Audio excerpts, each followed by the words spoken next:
ആരാണ് വിജയി, ഈ വർഷത്തെ വിജയി എന്നുള്ളതാണ്. ഞാൻ ആരാണെന്ന് അനൗൺസ് ചെയ്യാനായിട്ട് ശ്രീ ടി കെ രാജീവ് കുമാർ അവർകളെ വേദിയിലേക്ക് സ്നേഹപൂർവ്വം ക്ഷണിക്കുകയാണ്. രാജീവേട്ടാ. അപ്പോൾ നമ്മുടെ ദൗത്യം എന്ന് പറയുന്നത് ഈ 7 നോമിനീസ് 7 കഥാപാത്രങ്ങളെ അവർക്ക് കിട്ടുമ്പോൾ അതിൽ ആരാണ് മികച്ചതായി ആ ക്യാരക്ടറിനെ അവതരിപ്പിച്ചു എന്നുള്ള മാത്രമാണ് ഇതിനെ കാണേണ്ടതായിട്ടുള്ളൂ. അപ്പോൾ ഈ 7 പേരും നല്ല നടന്മാരാണ് എന്ന് പറഞ്ഞുകൊണ്ട് ആദ്യത്തെ കാൻ ഇന്നസെൻ്റ് അവാർഡ് ഇപ്പോൾ നിങ്ങളെല്ലാവരും പറഞ്ഞതുപോലെ തന്നെ അജു വർഗീസിനാണ്.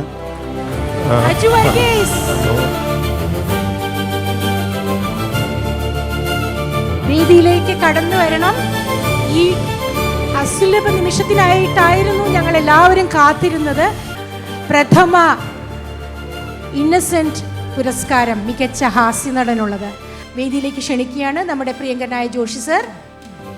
അതുപോലെ തന്നെ ജനപ്രിയ നായകൻ ഒരിക്കൽ കൂടി ശ്രീ ദിലീപ്. ക്യാൻ ചാനലിൻ്റെ അൻവർ പട്ടാമ്പി, ക്യാൻ ചാനലിൽ നിന്ന് സന്തോഷ് സുകുമാർ, സുരേഷ് കുമാർ, ഒപ്പം തന്നെ രഞ്ജിത്ത് അവർകളെ വേദിയിലേക്ക് ക്ഷണിക്കുകയാണ്. ഷാജി സാറിനെ ക്ഷണിക്കുകയാണ്. രവി ചേട്ടനെ ക്ഷണിക്കുകയാണ്. Major Ravi sir please.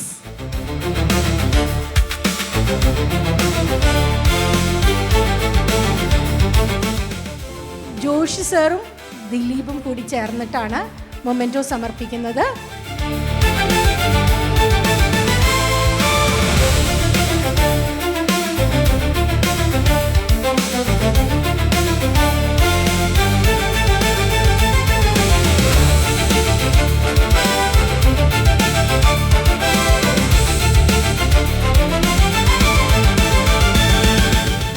അമൃത് വേണി നൽകുന്ന 2 ലക്ഷം രൂപയുടെ പ്രൈസ് മണിയാണിത്.